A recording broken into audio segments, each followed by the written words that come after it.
Hello, and welcome to the series, How the Nature of Man Either Hinders or Aids Being Conformed to the Image of Christ. In this series, we've developed an analogy between sin and disease. Sin and iniquity is the disease that all men experience in their body, soul, and spirit due to the fall of man. In previous segments, we have looked at the body of man in terms of the hindrances and the aids of the body of man, what prevents it from being conformed and what aids it to overcome those hindrances. Last two sessions, we looked at the soul in terms of the mind or intellect with regard to the hindrances of the mind, which are the lust of the eyes, and the aids to the mind that help us overcome those hindrances, lust of the eyes, and that is love and crucifying the flesh. This session, we're going to staying with the soul, we're going to look at the emotions aspect of man. Now, the symptoms of the disease in the emotions of man are summarized as the destructive emotions. What are they? 5: anger, fear, sadness, disgust, and contempt. Anger and these other destructive attitudes can keep us separated from God. So first, let's start with some definitions. Emotions. The emotions are a lower level response occurring in the subconscious region of the brain, and they also occur in the conscious portion of the brain where the conscious thoughts and reasoning and decision making lie. Okay? Another definition: feelings. Feelings are similar to emotions, but they are different. Feelings are the conscious experience of emotional reactions. Feelings are sparked by emotions and shaped by personal experiences or beliefs or memories and thoughts that are linked to a particular emotion. So strictly speaking, a feeling is the result of your brain perceiving an emotion and then assigning a certain meaning to it. So feelings follow after emotions based on personal experience. Now, throughout this discussion, we're going to use anger as an example. The root cause of destructive feelings produced by anger results from a belief that is false. This false belief is called a stronghold. Now, until the lie behind that belief is exposed and rejected, and the truth, which is in the Word of God, is believed, rather, it will rule our response. So many people, things, and situations can spawn anger. Sometimes they're justifiable, sometimes not. That's inevitable in life. It's when we act on a stronghold rather than the truth of the Word of God that we sin against God and man. So let's look at some examples in anger. Let's say you're angry because someone insulted you or disrespected you or hurt you or slandered you or stole from you or hurt a person that you care about, or they're just promoting some evil of some sort. Okay? Let's take a couple of specifics. Let's say the anger is the result of a perceived insult or disrespect. Well, behind that, there may be a belief that that person can change or turn another's opinion about you or even control your future because of their power or position. And perhaps this happened to you in the past, and that is the link and the trigger. Or here, how about anger that might just be due to somebody personally hurting you, okay? Well, behind that belief, there could be a belief that says we ought to repay others the way they deserve. Yes.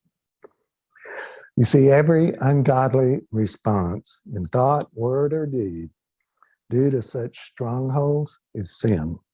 And our conscience knows it even if the response makes us feel good. Are there any destructive emotions that you struggle with? Of the 7 basic emotions psychologists recognize, 5 are negative. Let's look at the chart. On your chart, you will see a column down the left listing the negative emotions. The middle column provides the actual Webster definition of that particular emotion. And the right-hand column are synonyms or words that are similar to the feeling to describe the way we actually feel. Okay, so let's go through these one at a time. The first negative emotion, anger. Definition is a strong feeling of displeasure and usually antagonism too. It's a threatening or violent appearance or state. Now, some synonyms that could describe the way you're feeling and reacting are enraged, incensed, inflamed, infuriated, mad, outraged, riled up, ticked off. Do any of these describe your reaction to that emotion of anger? Okay, continuing. Under anger, there's a very specific subset called rage. Now, the definition of rage is violent and uncontrolled anger, or a fit of violent wrath, or insanity. Yes, that's in the dictionary. Now, some synonyms that can describe that kind of feeling and response are agitated, flap, in a frenzy, in a furor, furious, hysteria, a rampage, going on a rampage, uproar, bristling, fuming about, storming about. Do any of those ring a bell? Okay, continuing. The next negative emotion is fear. Fear has several definitions. It's an unpleasant or often strong emotion caused by anticipation or awareness of danger. Or it could be an anxious concern, that is, solicitude. Or it can be a profound reverence and awe, especially toward God. And it can be a reason for alarm. Now, some synonyms that reflect that kind of feeling and fear are alarmed. I was anxious. I dreaded. I was frightened. I panicked. I was scared. I was terrorized. I was going in trepidation. Any of those sound familiar? Okay, continuing. Under fear, note there are 2 specialized subsets that are recognized. One of those is solicitude. Now, the definition of solicitude is an ongoing state of being concerned and anxious, or it can be over-attentive care and protectiveness, or it can be a cause of care and concern. Overprotective is a common word that's used here.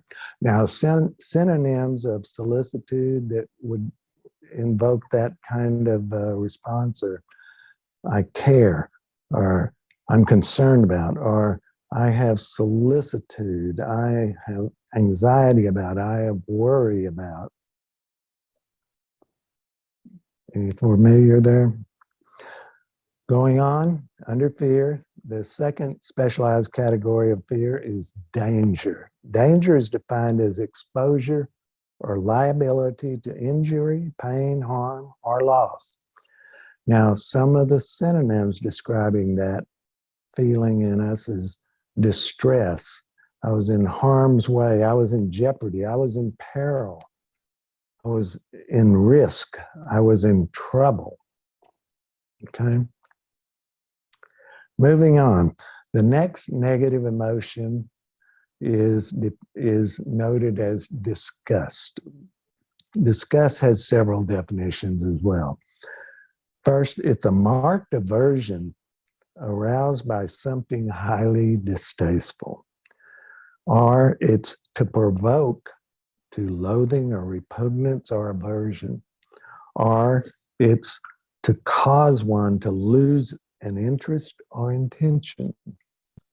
Now, some synonyms describing that feeling are aversion. I have an aversion. I have distaste. I have a horror of. I have a loathing of. I have a nausea when I think about repugnance, repulsion, revulsion. Those words describe this negative feeling. Now, the fourth negative emotion is contempt.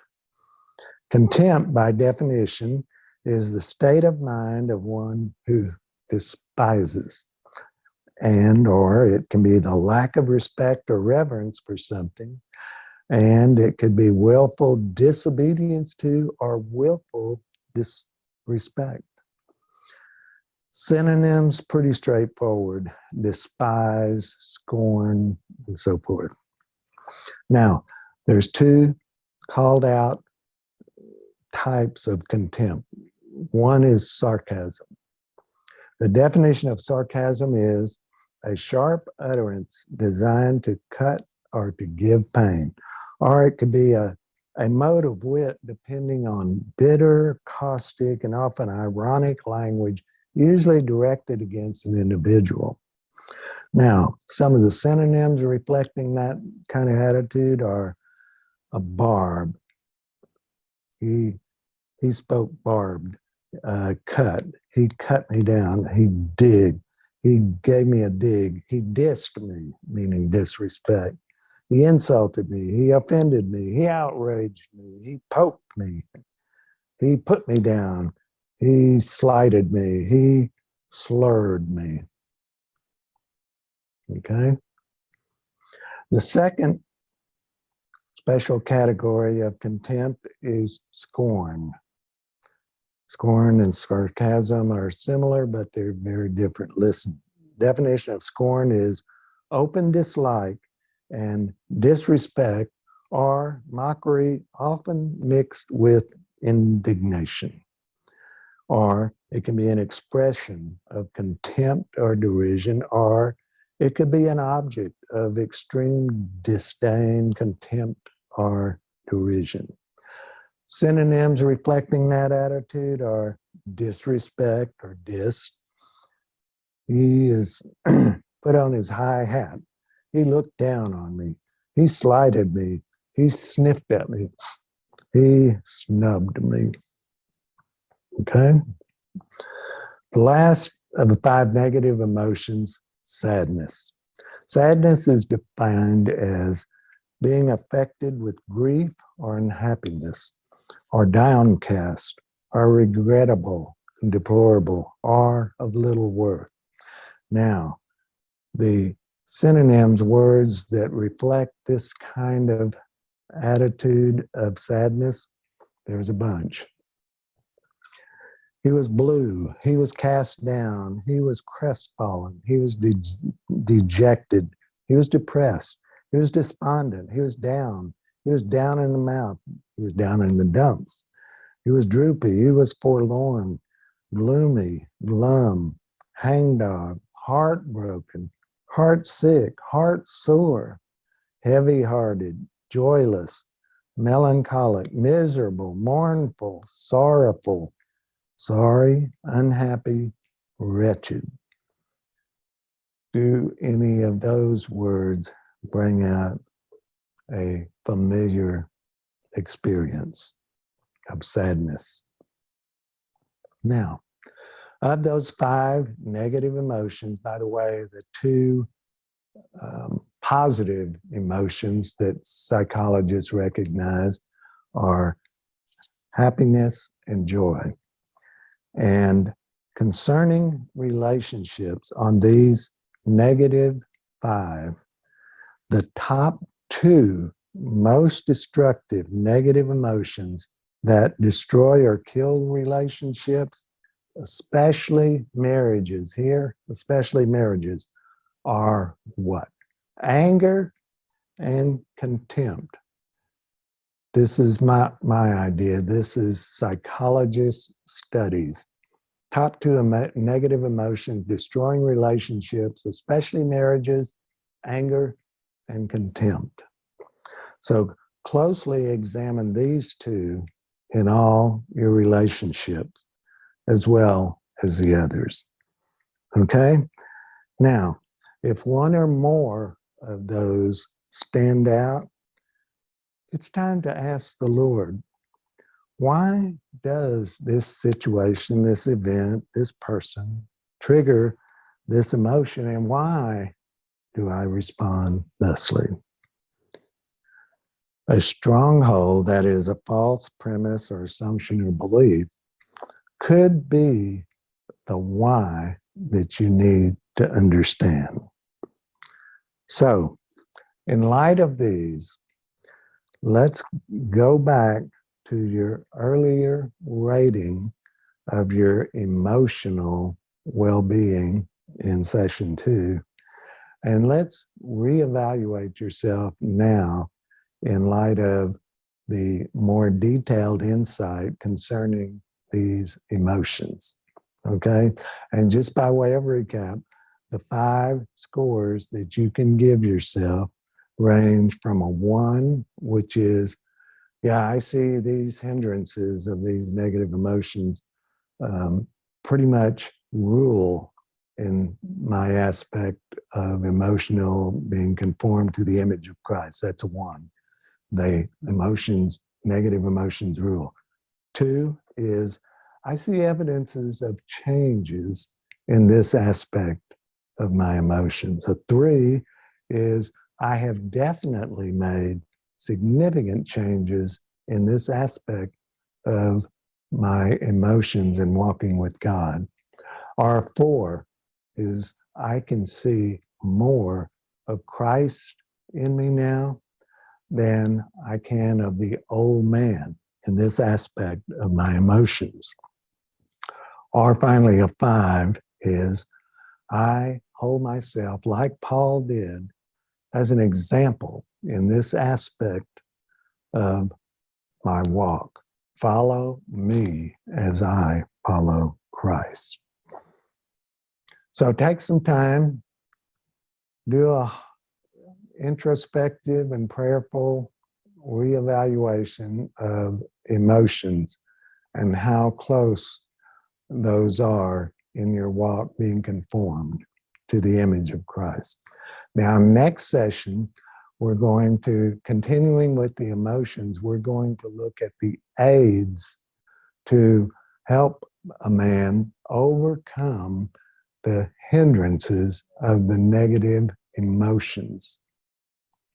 So until then, prayerfully, we'll see you again and have a great week. Thank you.